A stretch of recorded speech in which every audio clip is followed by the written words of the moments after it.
안녕하세요. 시니어 세상의 강 대표입니다. 5월 29일 장애인 활동 지원에 관한 법률 일부 개정안이 본회의를 통과했다는 소식인데요. 내용은 장애인 활동 지원 급여 신청 자격을 규정하는 것에 대한 것입니다. 핵심 내용을 읽어보겠습니다. 보건복지부는 장애인 활동 지원 급여의 신청 자격을 규정하고 있는 장애인 활동 지원에 관한 법률 제5조를 개정하여 내년부터 65세 미만 노인성 질환이 있는 장애인도 활동지원급여를 신청할 수 있다고 합니다. 자, 이게 무슨 내용이냐? 장애인 등록이 되면 이용할 수 있는 서비스 중에 가장 중요한 서비스가 바로 활동지원 서비스입니다. 왜냐하면 바로 대상 수급자에게 직접적인 돌봄 서비스를 제공하는 지원제도이기 때문입니다. 바로 이러한 장애인 활동지원 서비스를 신청할 수 있는 자격 규정이 내년부터 개정된다는 말입니다. 그럼 어떤 부분이 문제가 있었길래 개정이 된다는 것이냐? 바로 핵심인 이 부분, 만 65세 미만 노인성 질환이 있는 장애인도 활동지원급여를 신청할 수 있게 된다라는 부분입니다. 그러니까 이전까지는, 아니 올해까지도 만 65세 미만인 분들 중에 노인성 질환 때문에 장기요양 등급을 취득하신 분들이 장애인 등록이 되어 있음에도 불구하고 활동지원 서비스를 이용하지 못하고 있는데, 바로 이 점이 문제가 되어서 법을 개정하는데 그 절차가 본회의를 통과했다는 말이죠. 구독과 좋아요는 영상 제작에 큰 힘이 됩니다. 부탁드릴게요. 이 내용은 바로 노인장기요양 등급과 관련이 있는데요.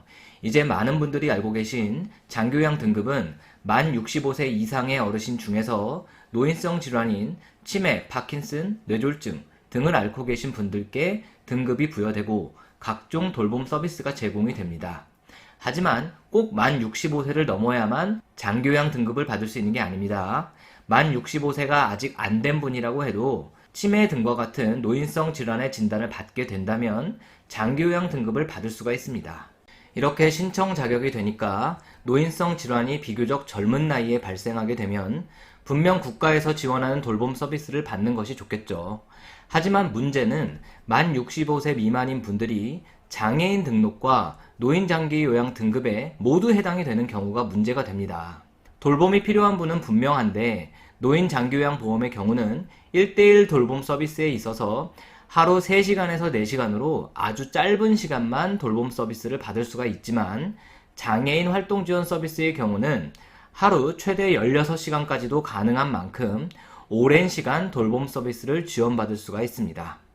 이렇게 서비스 시간이 차이가 나니까 당연히 1:1 케어가 목적이라면 활동 지원 급여를 받는 것이 낫겠죠.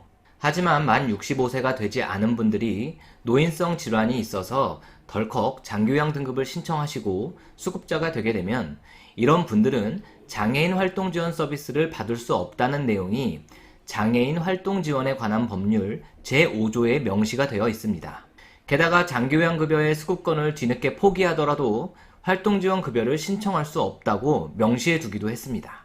즉, 만 6세 이상부터 만 65세 미만까지 장애인 등록법상 등록된 장애인이면 누구나 장애인 활동지원 서비스를 신청할 수가 있지만, 만 65세 미만으로 장기요양 등급을 받은 사람은 장애인 활동지원 급여에서 제외 대상이 된다는 말입니다.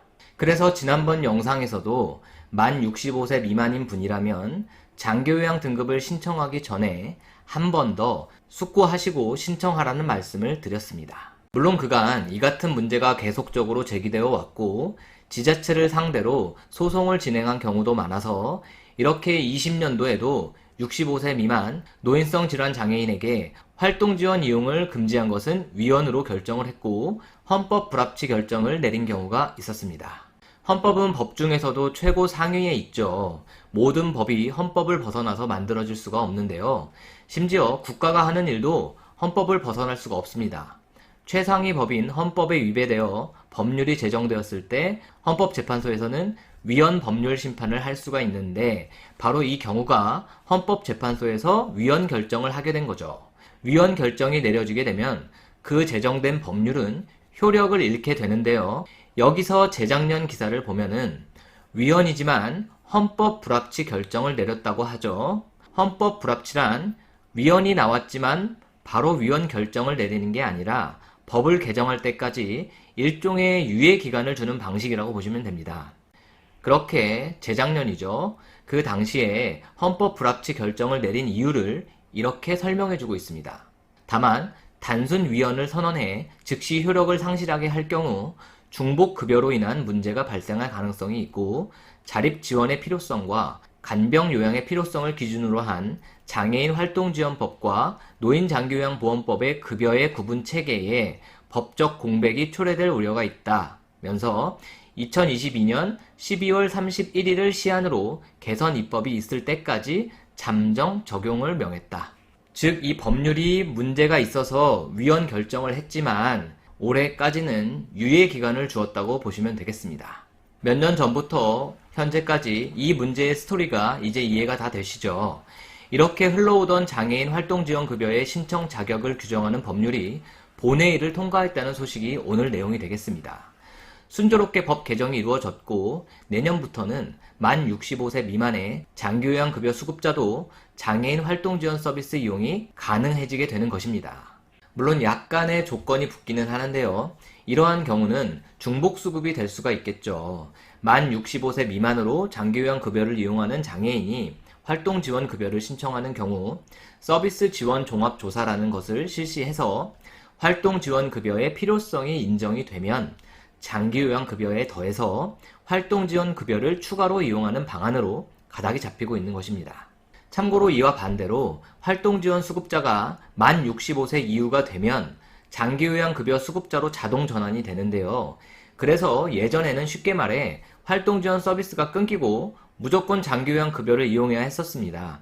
이때에도 문제가 많다고 지적이 나왔었고 결국 20년도 12월 보도자료를 보면 만 65세 이후에 활동지원 수급자가 장기요양급여 수급자로 전환이 되어도 계속해서 장애인 활동지원 서비스를 받을 수 있도록 개선이 되었습니다. 결론적으로 정리해보면 내년 2023년도부터는 나이와 관계없이 장애인 등록이 되어 있다면 장애인 활동지원 서비스를 이용할 수 있다는 말이 됩니다. 다만 두 가지 경우에는 활동지원 급여의 필요성이 인정이 되어야만 하는데요. 첫 번째는 만 65세 미만인 장애인 중에 노인성 질환으로 장기요양급여를 받고 계신 경우인데요. 이때에는 서비스 지원 종합조사라는 것을 받으신 이후에 활동지원급여를 함께 받을 수 있는 길이 열렸다고 보시면 되고요. 두 번째는 만 65세 이상이 되어 장애인 활동지원 수급자가 장기요양급여 수급자로 전환이 되더라도 서비스 지원 종합조사를 통해서 활동지원 서비스를 중복으로 받을 수 있다는 이야기입니다.